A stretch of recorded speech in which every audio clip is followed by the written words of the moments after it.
Bismillahirrahmanirrahim. Assalamualaikum warahmatullahi wabarakatuh. Alhamdulillahi ala ihsanih wasyukru lahu ala taufiqihi wa amtinanih. Wassalatu wassalamu ala asfa asfiyaihi wa khairi khalqihi wa ala alihi wa ashabihi wa man sanna bi sunnatihi ila yaumi liqa'ihi. Asyhadu an la ilaha illallah ta'ziman li sya'nihi وأشهد أن محمدا عبده ورسوله الداعي إلى رضوانه. اللهم صل على نبينا محمد وعلى آل محمد. اللهم إنا نسألك علما نافعا ورزقا طيبا وعملا متقبلا. اللهم لا علم لنا إلا ما علمتنا فعلمنا ما ينفعنا وزدنا علما وارزقنا فهما يا أرحم الراحمين. Alhamdulillah, segala puji bagi Allah Subhanahu wa taala yang masih amat baik kepada kita semua, yang naik turun kebaikannya. Masih baik kepada kita semua, yang naik turun imannya.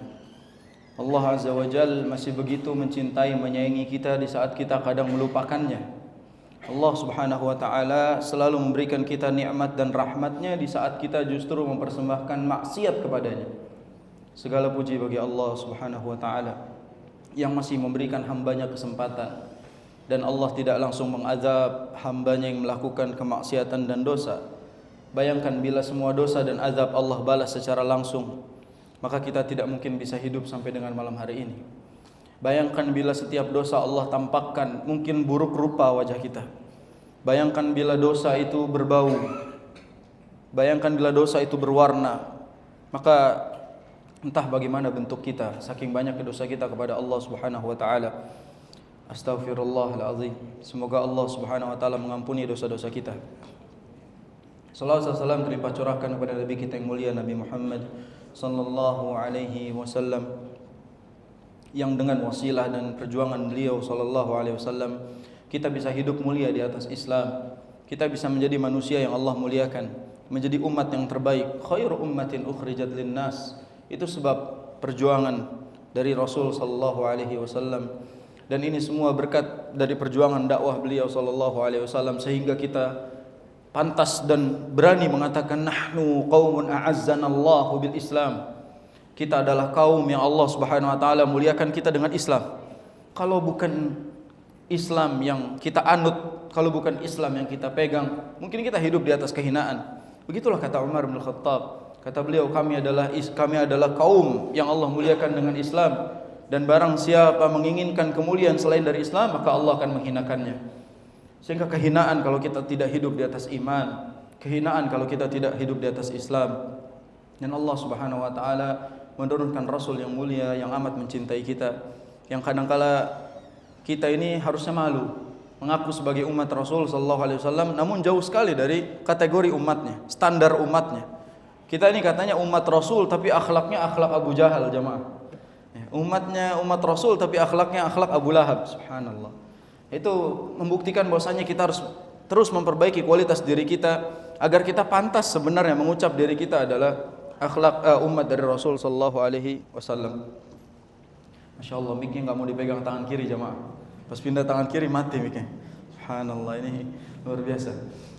Alhamdulillah kita ketemu lagi di malam hari ini, walaupun jadwalnya berganti qadarullah, karena ada rolling jadwal. Seharusnya ana di Jumat terakhir, Jumat keempat, jadi maju di Jumat yang pertama ya.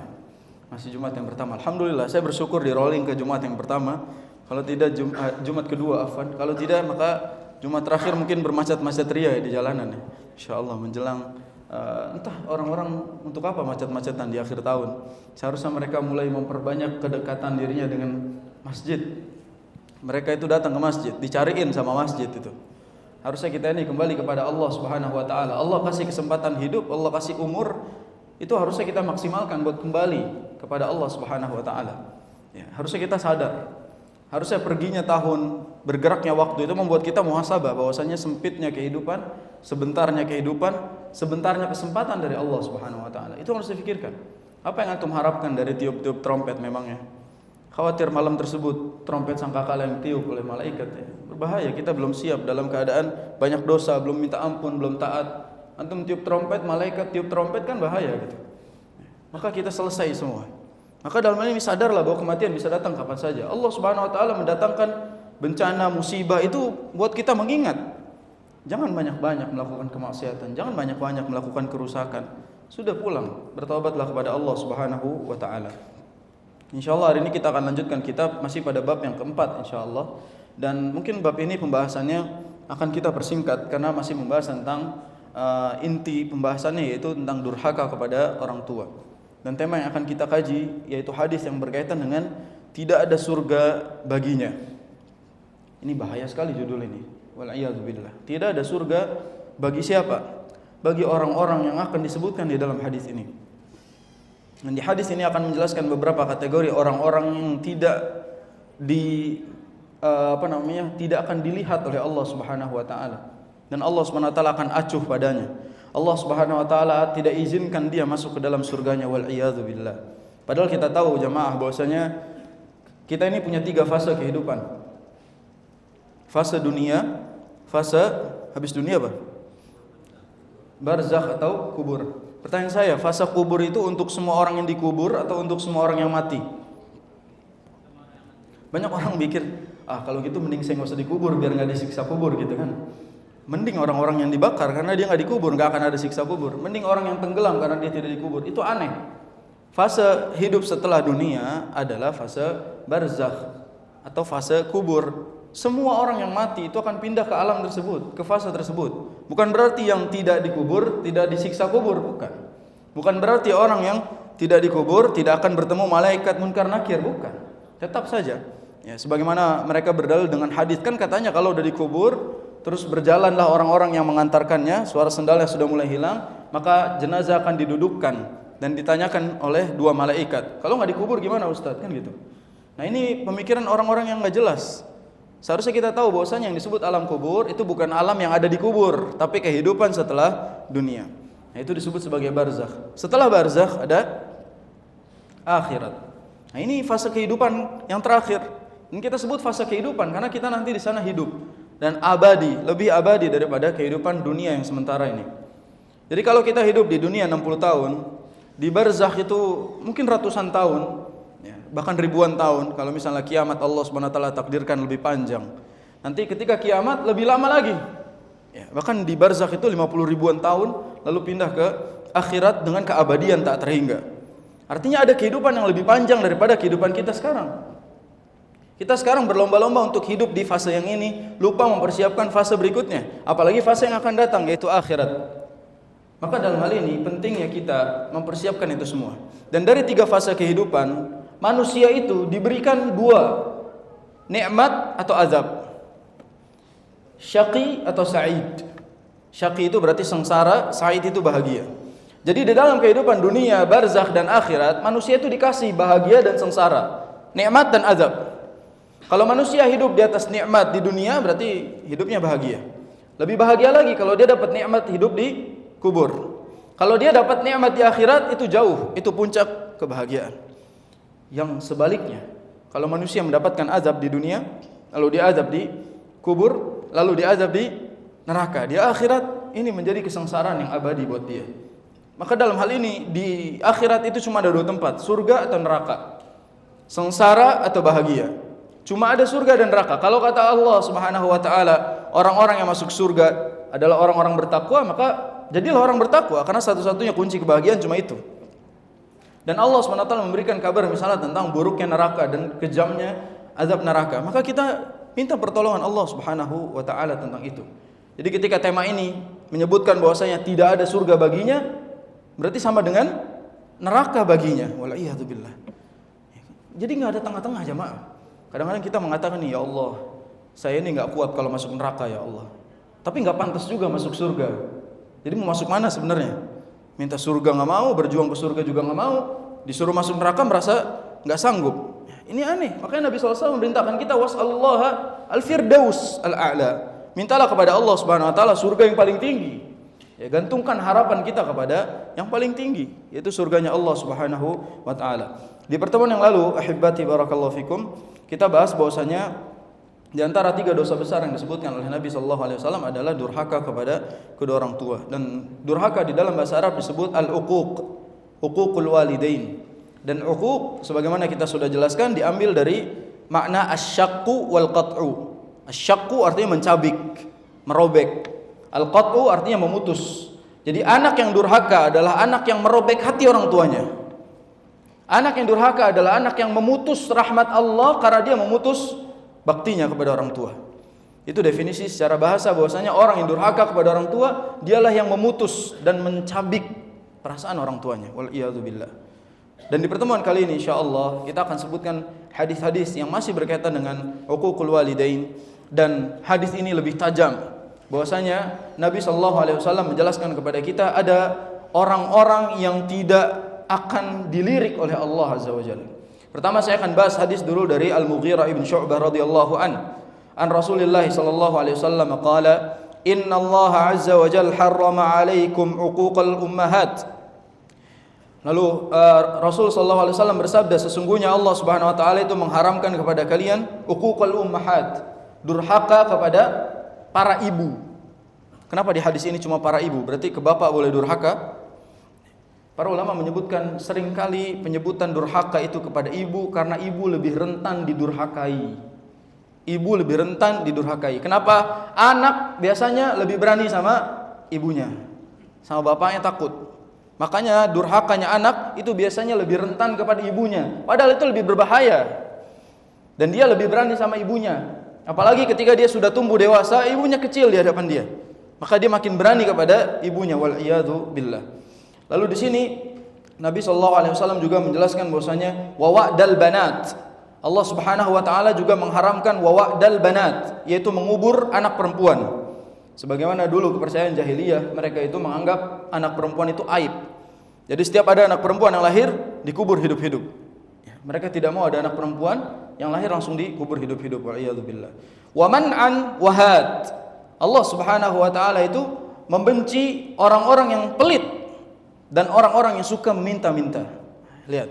Sesungguhnya Allah Subhanahu wa taala mengharamkan orang yang pelit, yang menahan, dan orang yang had, yang suka minta-minta. Jangan normalisasi para pengemis. Muslim itu bukan pengemis. Kita tahu bahwasanya seorang muslim itu dilarang oleh Allah Subhanahu wa taala menjadi peminta-minta kecuali kepada Allah azza wajalla. Maka kita tidak boleh menjadikan muslim punya mental pengemis. Ini Allah mengharamkan orang yang pelit dan orang yang suka meminta-minta. Lalu kata Nabi SAW, wa kariha lakum salasan. Dan Allah membenci 3 perkara. Tadi pertama Allah mengharamkan 3 perkara. Yang pertama durhaka kepada orang tua. Yang 2 mengubur anak perempuan. Sekarang alhamdulillah tidak ada lagi. Masih ada nggak Pak di Indonesia ini yang ngubur anak perempuan? Insya Allah nggak ada. Alhamdulillah. Maka sudah selesai jahiliyah kita. Jadi mengubur anak perempuan atau menganggap anak perempuan sebagai aib itu kepercayaan atau keyakinan jahiliyah. Yang ketiga Allah mengharamkan orang yang pelit dan suka minta-minta. Nggak boleh. Dan minta oleh-oleh bagian dari peminta-minta ya. Ini bagi kita yang suka minta oleh-oleh itu bagian dari tukang minta-minta. Ada yang umroh dikit jangan lupa oleh-olehnya. Ada yang safar dikit apalagi mau liburan nanti. Kalau liburan jangan lupa oleh-olehnya. Muslim itu bukan mental pengemis. Jangan minta-minta. Allah mengharamkan orang yang pelit dan orang yang suka minta-minta. Hati-hati. Jadi orang yang dermawan dan jangan suka minta-minta. Orang kita Masya Allah mudah sekali dalam hal meminta-minta. Dan kata Nabi, wa kariha lakum salasan. Dan Allah membenci 3 perkara. Lihat. Qila wa qal. Allah enggak suka sesuatu yang katanya. Qila wa qal itu kabar burung. Yang katanya. Ini masih katanya doang tapi udah disebarluaskan. Masih katanya tapi udah viral. Ini bermasalah. Allah SWT enggak suka perkara demikian. Lalu Allah juga membenci kasratus su'al. Banyak tanya. Yang mau nanya nahan semua langsung, saya enggak mau nanya gitu. Allah benci orang yang banyak tanya. Di sini kasratus su'al maksudnya dia selalu bertanya tentang sesuatu yang sudah dijelaskan. Dia bertanya tentang sesuatu yang sudah jelas. Atau dia bertanya ketika dijawab dia tanya lagi. Jawab ditanya lagi. Kalau ada jamaah yang seperti itu, ingat Allah membenci demikian. Misalnya di sini udah nanya, mau Ustaz udah jawab. Tapi Ustaz misalnya, nah itu kasratus su'al. Itu banyak tanya. Tidak boleh banyak tanya. Kalau misalnya tanya tentang perkara yang berbau ilmu dan bernilai tambahan keimanan, tambahan pengetahuan itu boleh. Tapi kalau bertanya untuk membantah, apalagi untuk mencari-cari celah debat, itu enggak boleh. Lalu kata Nabi SAW, wa idha'atal mal. Allah juga membenci membuang-buang harta. Nah ini momennya pas. Akhir tahun orang-orang membuang-buang hartanya, subhanallah. Membuang harta buat ini dan itu. Membuang hartanya buat dibakar, membuang hartanya buat ditiup, membuang hartanya buat lain-lain. Semua dibakar-bakar uangnya akhir tahun. Bahkan di akhir tahun ini ada istilah apa? Membakar anggaran. Anggaran dibakar semua di akhir tahun, dibagi-bagi, pesta pora. Wal iyadu billah. Bagaimana kalau Allah turunkan azab? Padahal Allah lagi pengen kasih nikmat di tahun yang akan datang, malah ada azab sebab orang-orang yang melakukan kemaksiatan. Wal iyadu billah. Maka di sini kita tahu bahwa di antara hal yang diharamkan oleh Allah adalah uququl ummahat, yaitu durhaka kepada kedua orang tua. Di sini penulis menyebutkan apa? Li'annal uquqa ilaihinna asra'u minal aba li dha'fin nisa. Tadi saya sudah jelaskan kenapa di hadis ini kok disebutinnya durhaka kepada ibu, bukan durhaka kepada bapak. Kita sebutkan tadi bahwasanya durhaka kepada orang tua itu jauh lebih mudah, jauh lebih rentan. Pada ibu itu jauh lebih rentan. Karena ibu itu lebih lemah daripada bapak. Tapi nggak berlaku di rumah saya, Ustadz. Ibu saya lebih sangar daripada bapak saya, kan gitu ya. Ibu saya lebih harimau, bapak saya kucing anggora kalau di rumah. Ya, kalau misalnya kayak gini keadaannya, ya, pasti anak lebih takut kepada ibunya. Tapi di hadis ini keumuman lafaz, bahwasanya perempuan itu lebih lemah daripada laki-laki, sehingga durhaka kepada perempuan lebih rentan dan lebih sering terjadi dibandingkan kepada bapaknya. Walitanbih aidan, untuk menjadi peringatan juga, ala anna birral ummi muqaddamun ala birril ab fit talattufi wal hunu wa nahwi dzalik. Ini juga menjadi peringatan bahwasanya berbakti kepada ibu itu lebih dikedepankan daripada ayah. Jadi bakti kepada ibu lebih utama daripada kepada ayah dalam hal berlemah lembut kepada mereka, dalam memberikan sikap yang paling baik kepada mereka, itu jauh lebih diutamakan. Lima laha min ahaqqiyatin khassah bi husni suhbati wa thayyibil muamalah. Karena ibu lebih berhak mendapatkan akhlak terbaik kita. Sekarang masuk hadis yang jadi tema kita hari ini, yaitu hadis dari Abdullah bin Umar radhiyallahu anhuma. Abdullah bin Umar meriwayatkan hadis ini. Qala Rasul sallallahu alaihi wasallam. Antum kalau mau cek hadisnya ini diriwayatkan oleh Imam An-Nasa'i rahimahullahu taala. Kata Nabi SAW, salasatun la yanzurullahu azza wa jal ilaihim yaumal qiyamah. Ada 3 golongan yang Allah enggak mau melirik mereka. Allah enggak mau melihat mereka. Apa definisi enggak mau melihat mereka? Allah abaikan mereka. Allah enggak peduli sama mereka. Jamaah, hari kiamat itu tidak ada yang peduli sama kita, tidak ada yang bisa menolong kita kecuali Allah Subhanahu wa taala. Sehingga kalau Allah saja mengatakan aku tidak akan melihat orang tersebut, aku akan mengabaikan dia, maka enggak ada siapapun lagi yang bisa peduli sama dia. Enggak ada satupun orang yang bisa melindunginya kecuali Allah. Dan di hadis ini Allah enggak mau lihat mereka. Allah enggak peduli sama mereka. Siapa mereka? Wal iyadu billah. Yang pertama, orang yang tidak akan dilihat oleh Allah pada hari kiamat. Yang pertama adalah al-aqu liwalidayhi. Orang yang durhaka kepada orang tuanya. Langsung disebut nomor 1. Allah enggak akan peduli nanti di hari kiamat kepada anak yang durhaka kepada orang tuanya. Kalau dia dahulu telah meraih murkaku sebab dia meraih murka orang tua, maka aku juga tidak akan peduli sama dia nanti di hari kiamat. Yang kedua, wal mar'atul mutarajjilah. Wanita yang kecowok-cowokan. Apa bahasanya? Wanita tomboy. Wanita yang kaya cowok, Allah enggak mau melihat dia. Allah enggak peduli sama dia. Antum tahu Nabi sallallahu alaihi wasallam itu bersabda, la'ana Rasulullah sallallahu alaihi wasallam al-mutasyabbihina minar rijal bin nisa wal mutasyabbihat minan nisa bir rijal. Dalam hadis riwayat Bukhari. Sesungguhnya Allah itu melaknat laki-laki yang menyerupai wanita dan wanita yang menyerupai laki-laki. Sekarang Masya Allah, antum lewat di depan situ tadi ada yang jalannya kayak tempe mendoan itu, kelemar ya, nggak ada tenaganya. Laki-laki kayak tempe mendoan, subhanallah. Laki-laki sekarang tuh bangga menyerupai wanita, acting jadi cewek, pakai hijab, pakai ini, buat apa? Bahkan santri ikut-ikutan sekarang main bola pakai daster, 17-an main bola pakai daster, buat apa? Menyerupai perempuan. Yang seperti ini tuh membuat kita seolah-olah diperbolehkan hal demikian. Gara-gara hal tersebut akhirnya LGBT bebas. Akhirnya orang bebas. Oh, bencong sekarang punya tempat, ditaruh di TV, ditayangin di sosial media, terkenal. Bencong-bencong terkenal, Masya Allah. Itu terlaknat. Sekarang orang transgender tuh biasa aja. Padahal Rasul SAW melaknat yang menyerupai. Ini bukan menyerupai, pindah dia. Bukan menyerupai lagi, diganti kelaminnya sama dia. Berbahaya. Kalau menyerupai saja itu mendatangkan laknat Allah Azza wa Jalla. Apalagi sampai menggantinya. Alhamdulillah. Kita juga sebagai laki-laki bersikap sebagai laki-laki. Jangan laki-laki tapi kayak tempe mendoan tadi Anda bilang, jalan kelemar-kelemar. Ya, gayanya kayak perempuan, ngomongnya kayak perempuan, kelakuannya kayak perempuan, ngambekan, misalnya punya teman ngambekan kayak cewek. Ya, ini kayak perempuan, menyerupai perempuan. Dan perempuan juga tidak boleh menyerupai laki-laki. Kita melihat anak kita sudah mulai kelihatan logat-logat kayak mau kayak kecowok-cowokan, hindari, ajak dia ke fitrahnya. Buat dia ke fitrahnya, bermain sama perempuan, bermain seperti anak perempuan. Jangan dibiarkan. Jangan alasan kita sebutkan bahwa saya nggak apa-apa lah Ustadz masih kecil. Justru itu membangun. Apalagi mereka punya public figure yang mencontohkan. Hati-hati nih. Anda sering sekarang lihat di sosial media itu jamaah, anak-anak SMP, laki-laki, udah kayak bencong. Udah benar-benar kayak bencong, laki-laki. Apa komen orang-orang? Sudah tidak bisa diselamatkan lagi katanya. Udah kena LCD-nya.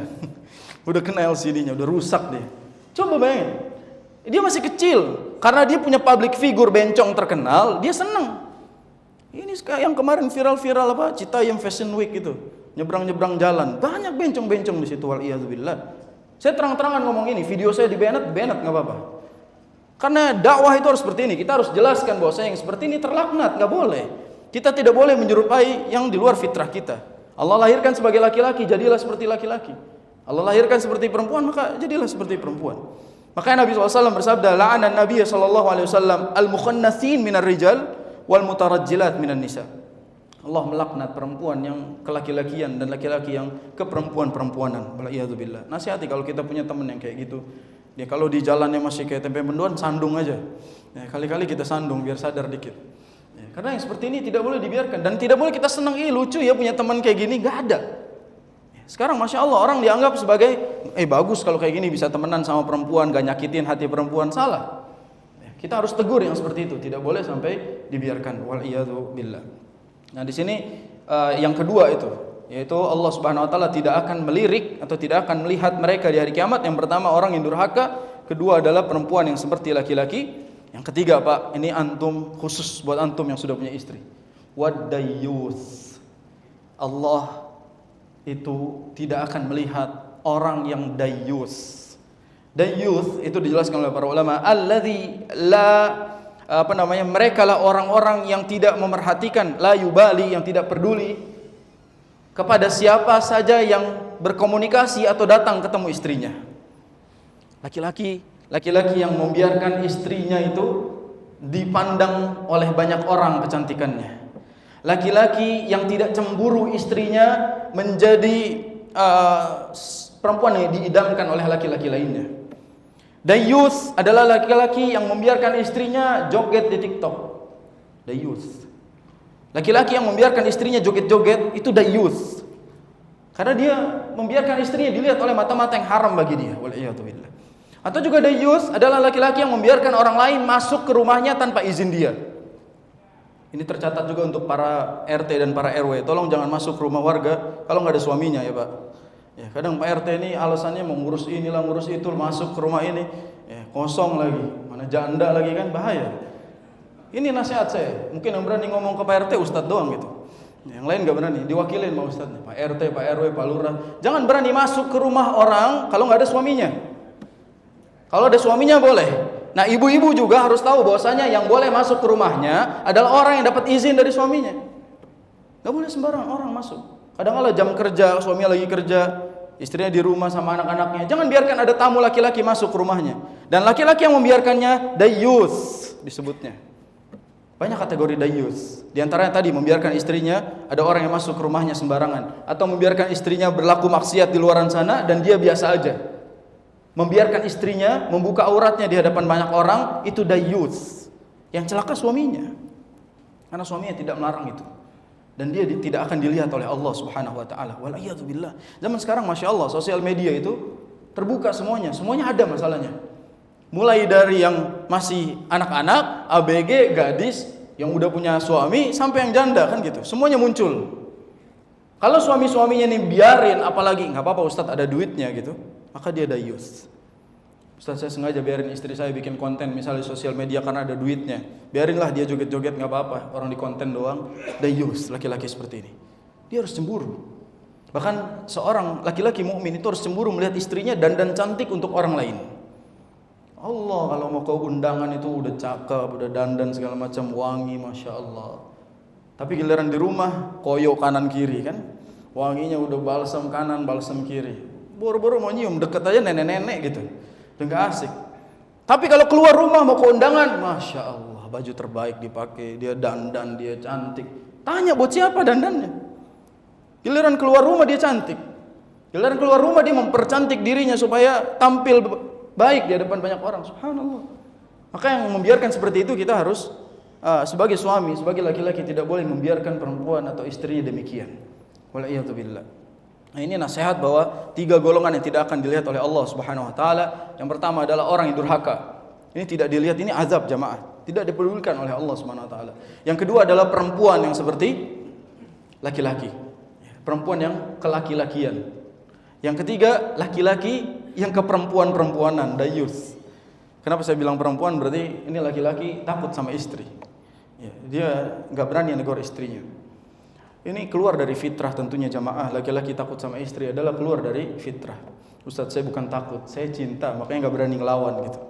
Ustaz, saya nggak takut, tapi istri saya lebih berani gitu. Lain hal. Tapi dalam hal ini kita sebagai laki-laki harus punya taring untuk menegur, untuk menasehati. Itu peran suami, karena suami bisa masuk neraka sebab tidak mengingatkan istrinya.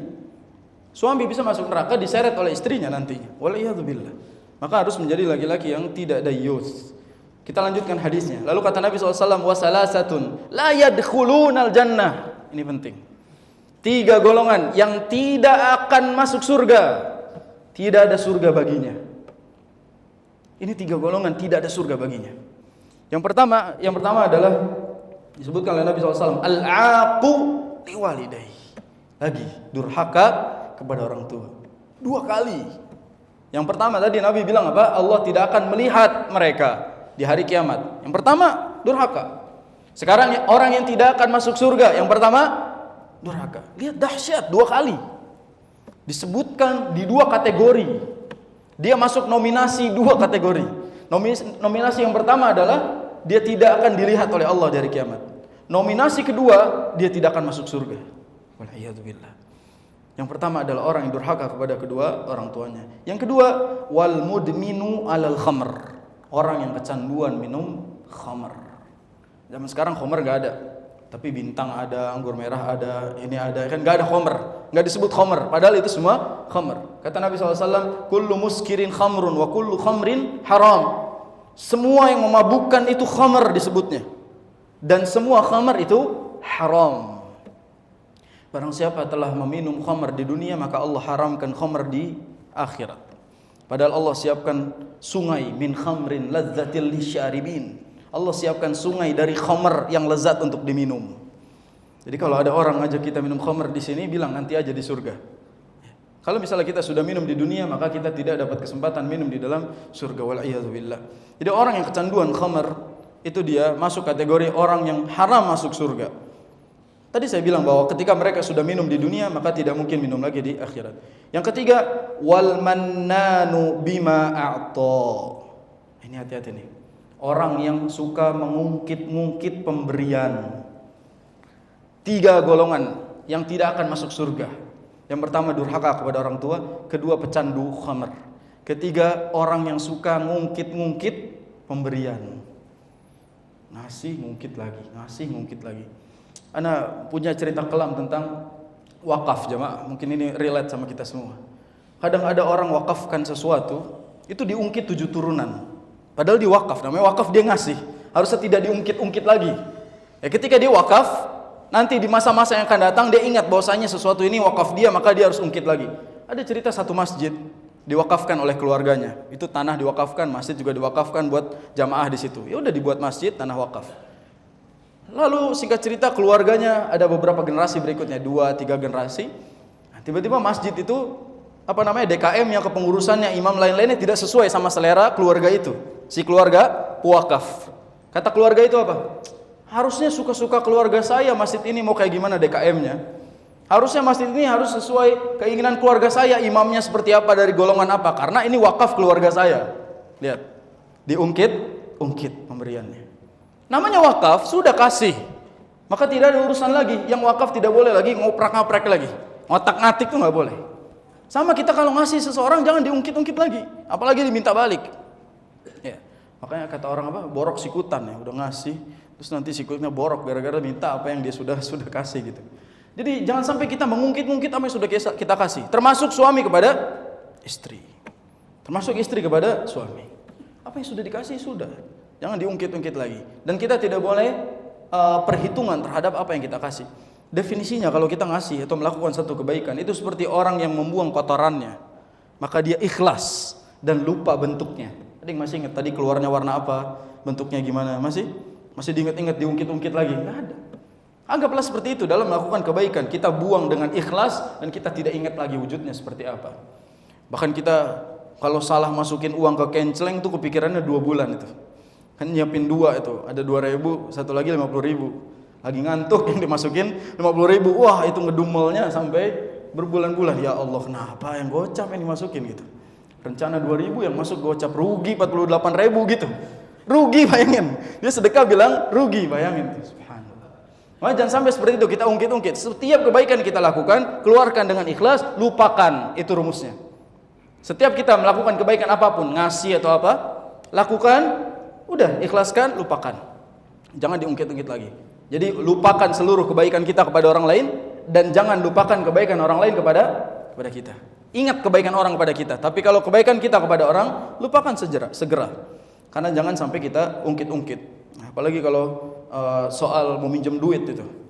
Meminjam duit diungkit semua kebaikan. Lu juga kalau butuh gue bantu, lu juga kalau ini begini. Nggak boleh kita mengungkit-ungkit kebaikan di masa lalu kita kepada orang lain. Itu termasuk orang yang tidak akan mendapatkan surganya Allah Subhanahu wa taala. Kata penulis, wa hadza wa'idun lil 'aqili walidayhi bi adami dukhulil jannah. Ini adalah ancaman yang tegas dari Allah Subhanahu wa taala tentang larangan bagi para orang yang durhaka kepada orang tua, mereka nggak bisa masuk surga. Nggak boleh masuk surga. Wa hadza minad dalail ala anna hadzal jurm min kaba'iriz dzunub. Ini juga menjadi dalil bahwasanya durhaka kepada orang tua merupakan dosa-dosa yang besar. Wa ahlul kaba'iri la yukaffaruna bidzalik wa la yukhalladuna finnar. Kita sebagai orang-orang yang berpegang teguh pada akidah Ahlussunnah wal Jamaah itu mesti punya prinsip bahwasanya orang yang melakukan dosa besar itu memang dia melakukan dosa besar, namun dia tidak langsung keluar dari Islam. Sampai sini paham ya? Jadi orang ketika melakukan dosa besar tidak langsung dikatakan keluar dari Islam. Lalu orang yang melakukan dosa besar masih punya kesempatan diampuni, maka dia tidak akan kekal di neraka. Jangan seperti keyakinan-keyakinan yang sesat lainnya yang mengatakan setiap orang melakukan dosa besar maka dia keluar dari syariat dan akan kekal di neraka. Enggak juga. Karena dosa itu masih memiliki kesempatan ampunan dari Allah Subhanahu wa taala. Maka kalau kita berada naudzubillah di dosa-dosa yang tadi disebutkan, masih punya kesempatan meminta ampun kepada Allah. Innallaha yaghfirudz dzunuba jami'a. Allah mengampuni seluruh dosa, innahu huwal ghafurur rahim. Lalu di sini penulis mengatakan idza lam yastahillu hadhil ma'asi bal hum tahta masyiatillahi kama dallat ala dzalika nususul kitabi was sunnah. Jadi orang-orang yang seperti ini masih punya kesempatan diampuni oleh Allah Subhanahu wa taala dan tentu kehendaknya di sisi Allah Subhanahu wa taala. Ini pertanyaan besar jamaah. Kenapa orang-orang yang durhaka kepada orang tua justru tidak mendapatkan surga Allah Subhanahu wa taala? Karena surganya Allah Subhanahu wa taala itu diraih dengan ridhonya Allah, dengan rahmatnya Allah Azza wa Jalla. Kita bisa masuk surga itu karena rahmat Allah, kasih sayang Allah, dan karena ridhonya Allah kita masuk surga, bukan karena amalan kita. Karena kita tidak akan masuk surga dengan amalan, dan tidak ada satupun hamba yang masuk surga karena amalannya. Semua orang masuk surga karena ridha dan rahmat Allah. Sekarang pertanyaannya, kenapa orang-orang yang durhaka kepada orang tua ini dan dia mati di atas durhakanya itu tidak boleh masuk ke dalam surga? Karena mereka tidak dapat ridhonya Allah. Kan kita tahu bahwa Nabi SAW mengatakan apa? Ridha Rabbi fi ridhal walidain. Ridhonya Allah ada pada ridho orang tua. Sebaliknya wasakhatur Rabbi fi sakhati al-walid. Murkanya Allah Subhanahu wa taala ada pada murkanya orang tua. Jadi kalau ada anak durhaka dan mati di atas kedurhakaannya, atau orang tuanya mati, dia masih durhaka, maka dia telah mendapatkan murka Allah Subhanahu wa taala dan kehilangan ridhonya. Pertanyaan kayak gini, Ustaz, kalau misalnya kita dulu durhaka kepada orang tua, belum sempat minta maaf, keburu meninggal orang tuanya. Orang tua kita meninggal dalam keadaan kita belum minta maaf atas kedurhakaan kita, atas kelakuan buruk kita kepada dia. Gimana caranya? Satu-satunya harapan cuma memohon kepada Allah Subhanahu wa taala. Merengek di kuburan gak berarti. Antum nginap di kuburan 2 bulan gak berarti minta maaf. Gak akan didengar dan tidak akan mendapatkan maafnya. Maka kalau kita pernah melakukan kesalahan dan belum sempat minta maaf, sedangkan mereka sudah pulang, sudah meninggal, maka yang cuma satu yang bisa kita harapkan, yaitu ampunan Allah Subhanahu wa taala. Taubatnya kita kepada Allah. Itu aja. Dan kita lakukan bakti kita kepada mereka. Sebagaimana yang sudah kita sebutkan, bagaimana berbakti kepada orang tua yang sudah meninggal. Satu hadis lagi yang akan saya bahas, jamaah barakallahu fikum, sebelum adzan Isya. Di sini ada hadis dari Abi Tufail. Qala qulna li Ali ibn Abi Thalib radhiyallahu anhu, akhbirna bi syai'in asarrahu ilaika Rasulullah sallallahu alaihi wasallam. Faqala ma asarra ilayya syai'an katamahu an-nas walakinni sami'tuhu yaqul. Jadi ditanya kepada Ali bin Abi Thalib, wahai Ali, apa yang membuat engkau sangat senang sekali dari apa yang disampaikan oleh Rasul sallallahu alaihi wasallam? Kata Ali, ada satu perkara yang aku sangat senang Rasul sampaikan ini kepadaku. Ya, belum disampaikan kepada orang lain. Rasul sallallahu alaihi wasallam bersabda, la'anallahu man dzabaha li ghairillah. Allah melaknat. Sebelumnya dari tadi saya bilang melaknat. Melaknat arti laknat apa? Apa jamaah arti laknat? Hah? Azab? Tidak mesti azab. Laknat itu dijauhkan dari rahmat Allah. At-tardu min rahmatillah. Ketika hamba dijauhkan dari rahmat Allah, itu udah laknat Allah Subhanahu wa taala. Jadi dia dibenci oleh Allah, maka sudah bagian dari laknat. Azab sudah puncaknya laknat. Jadi kata Nabi SAW, la'anallahu man dzabaha li ghairillah. Allah melaknat orang yang menyembelih kepada selain Allah atau untuk selain Allah. Jadi kita menyembelih sesuatu untuk selain Allah. Contoh menyembelih karena bersyukur panen tahun ini banyak. Dia nyembelih. Terus dia kasih kepada dewa bagian pertanian. Saya nggak tahu namanya Pak, dewa bagian pertanian. Ada kementerian dewa itu. Ini bagian pertanian, bagian peternakan, bagian kelautan. Laut ada sendiri. Jadi kalau lautnya lagi nggak ada musibah, dia kasih sembahan, dikasih sesajen kepada itu bagian kelautan itu. Subhanallah. Orang-orang kita masih mengerjakan itu. Ketika tidak datang musibah atau dia takut ada musibah, dia bawa sesembelihan, dia sembelih hewan, lalu dijadikan sesajen ke laut supaya tidak ada bencana dari laut itu. Atau diberikan sesajen kepada gunung-gunung supaya penunggunya tidak marah. Ini syirik. Dan orang yang menyembelih sesuatu bukan karena Allah atau untuk selain Allah, syirik. Allah melaknatnya. Zaman sekarang orang Masya Allah saking takutnya sama itu semua, mereka melakukannya.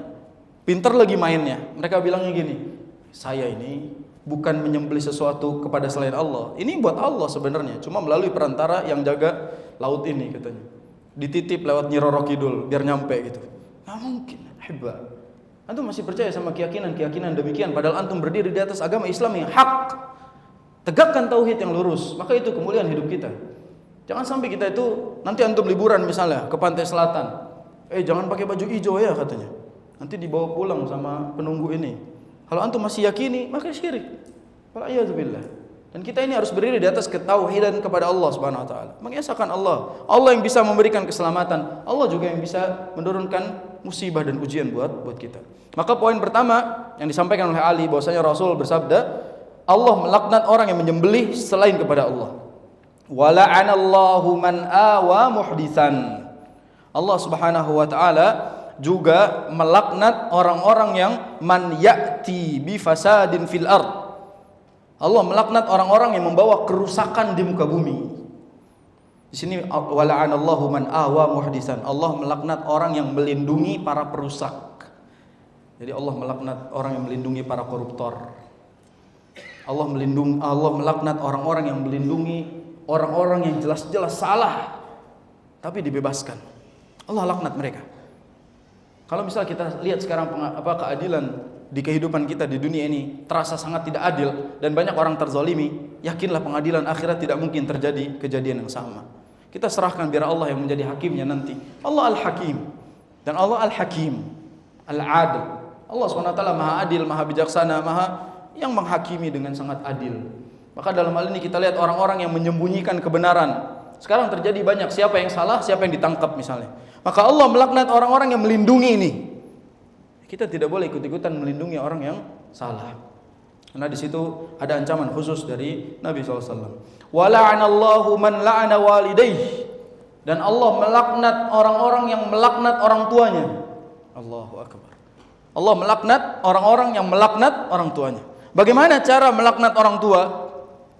Menghardik, mencela, menyakiti hati mereka. Itu bagian dari melaknat orang tua, mengusir orang tua. Orang tua pengen main ke rumah, diusir. Orang tua pengen tinggal di rumahnya, diusir. Ini bagian dari melaknat orang tua, dan Allah melaknat mereka.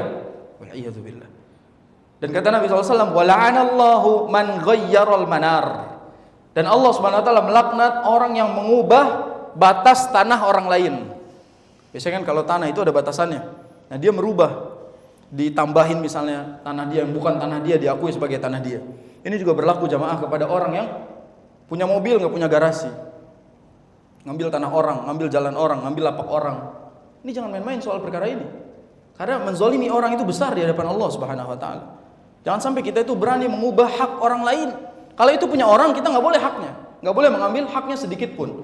Bahkan sejengkal pun. Perhatikan sabda Nabi SAW. Man zalama, barang siapa menzalimi qaid shibrin, menzalimi meskipun sejengkal saja, minal ardi tuwiqahu min sab'i ardin, maka Allah akan kalungkan kepadanya 7 bumi di lehernya. Maksudnya 7 bumi adalah Allah akan kalungkan sesuatu yang berat sekali di lehernya, sehingga dia tidak kuat untuk bangun. Barang siapa yang mengambil tanah orang sejengkal saja, ancamannya tadi sudah kita sebutkan. Orang zaman sekarang santai sekali, Masya Allah, naruh sesuatu di depan rumah yang bukan rumah dia, meletakkan sesuatu di tempat yang bukan tempat dia, tanpa izin dan tanpa kesepakatan. Atau misalnya, ini tanah sudah jelas batasnya punya dia, ini batasnya punya dia, dia ngambil lapak punya tetangganya, meskipun cuma 1 jengkal, ancamannya besar di hadapan Allah Subhanahu wa taala. Jangan main-main. Karena kezaliman itu agung di hadapan Allah Subhanahu wa taala, dan ini mesti kita perhatikan sebagai seorang muslim. Dan di hadis ini kita tahu bahwasanya Allah Subhanahu wa taala melaknat beberapa golongan. Dari tadi hadisnya Allah melaknat, Allah melaknat, Allah melaknat.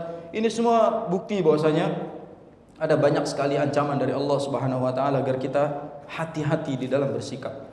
Mungkin yang bisa saya simpulkan di yang pembahasan ini sebelum nanti azan dulu adalah 4 perkara yang disampaikan. Allah melaknat orang yang menyembelih selain untuk Allah. Jadi kalau menyembelih pastikan kita ini menyembelih atas nama Allah, bukan atas nama yang lain. Yang kedua, Allah melaknat orang yang melindungi para perusak di muka bumi. Para perusak itu para penjahat, itu semua disebut sebagai perusak di muka bumi ini. Dan kalau ada yang melindunginya, ada yang backinginnya, maka Allah melaknat pembackingnya. Jangan main backing, salah ya salah, nggak ada backingan. Nanti di akhirat itu tidak ada yang ngawal, sendiri-sendiri semua orang. Nggak ada jalur khusus kecuali orang yang Allah SWT pilih. Maka nggak usah main backingan. Ya, ditilang telepon keluarganya, ada masalah telepon keluarganya, main terus seperti itu. Ini bagian dari cara menutupi kesalahan seseorang dengan mencari pembelaan. Wal'iyadzubillah. Salah ya salah, ahibba. Kita harus terima. Maka tidak boleh sampai bersikap seperti orang yang tidak beriman. Yang ketiga, Allah melaknat orang yang melaknat orang tuanya. Nanti saya akan jelaskan lebih detail apa yang dimaksud melaknat orang tuanya. Dan yang keempat, Allah Subhanahu wa taala melaknat orang-orang yang mengubah batas, orang-orang yang mengubah batas tanah orang lain. Nah, ini siapapun yang ada di sini, tolong pahami bahwasanya kezaliman di dalam syariat kita sangat besar ancamannya.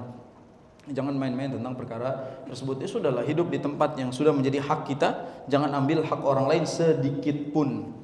Termasuk apapun, termasuk mau bikin acara bapak-bapak aja sekalian. Kalau antum mau bikin acara di sekitaran rumah-rumah yang memang nanti kena tempat-tempat tetangga kita, maka musyawarahkan dulu. Kalau disepakati dan diizinkan, alhamdulillah. Kalau tidak, maka cari tempat yang aman-aman saja.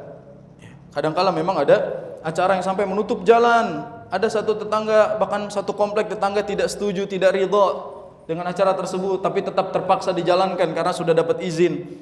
Itu bahaya. Kezaliman seperti ini, doa orang yang terzalimi itu dikabulkan oleh Allah Subhanahu wa taala.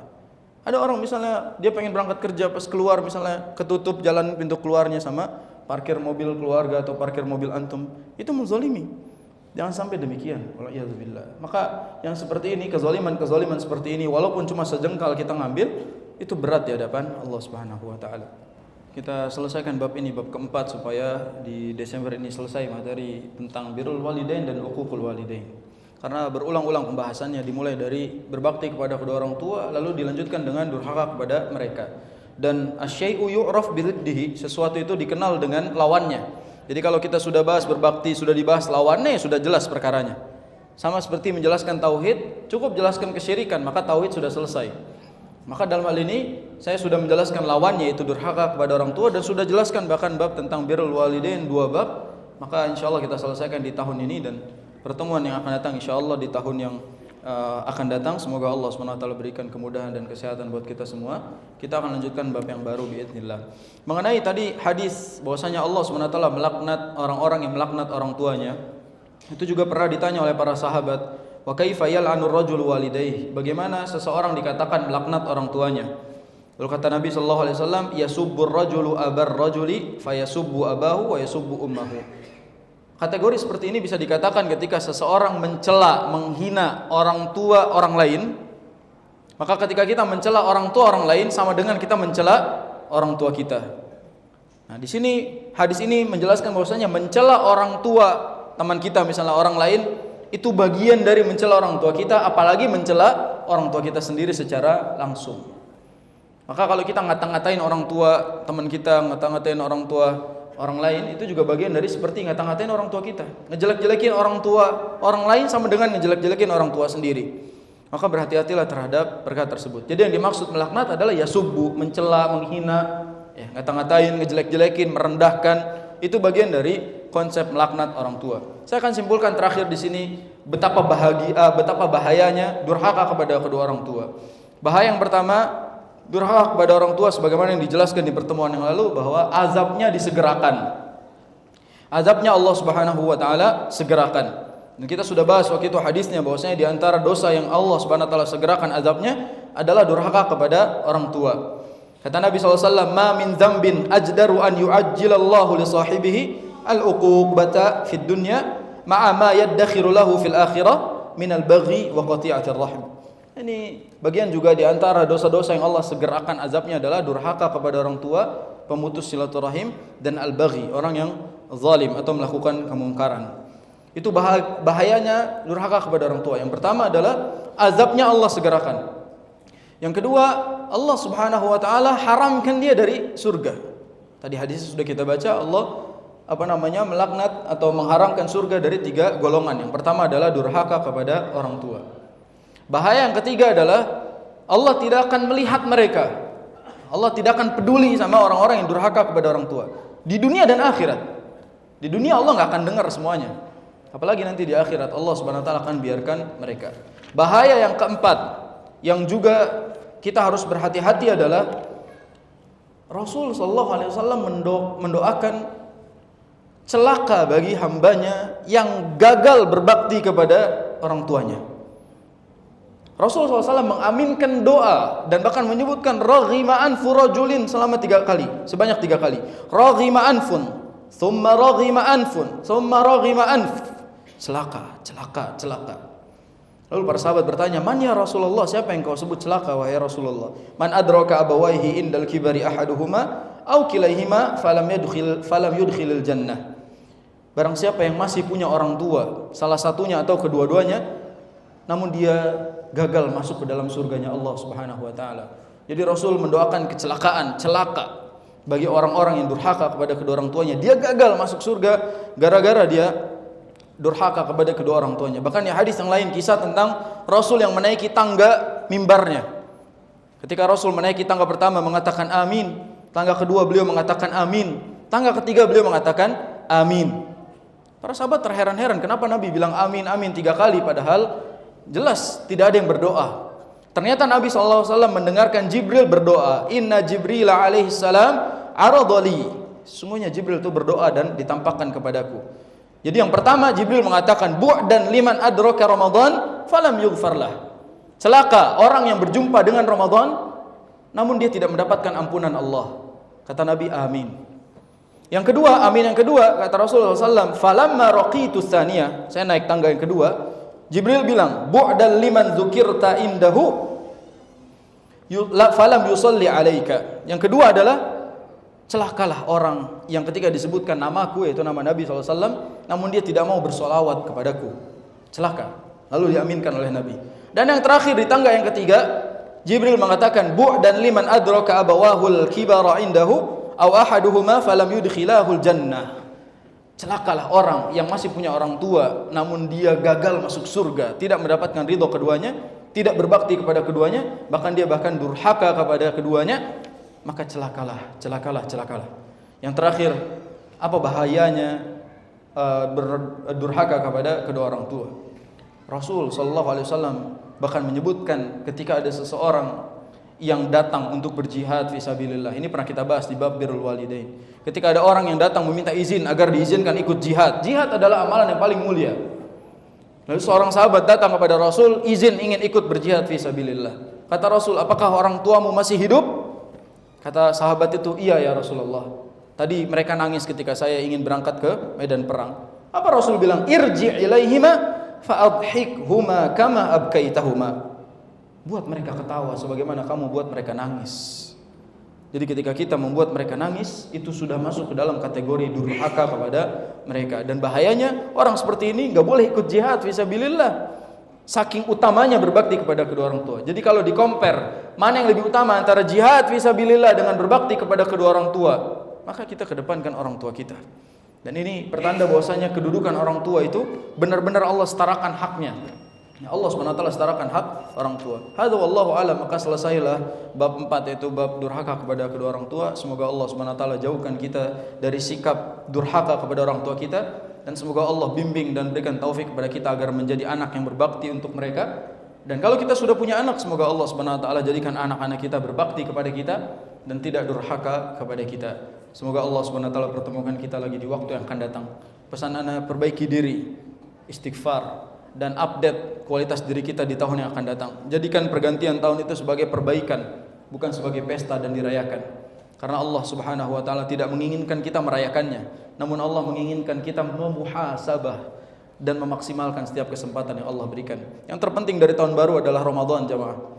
Ramadan sudah di depan kita, itu yang harus antum persiapkan. Hadza wallahu a'lam bishawab. Kurang lebihnya mohon maaf. Subhanakallahumma bihamdika asyhadu an la ilaha illa anta astaghfiruka wa atubu ilaik. Assalamualaikum warahmatullahi wabarakatuh.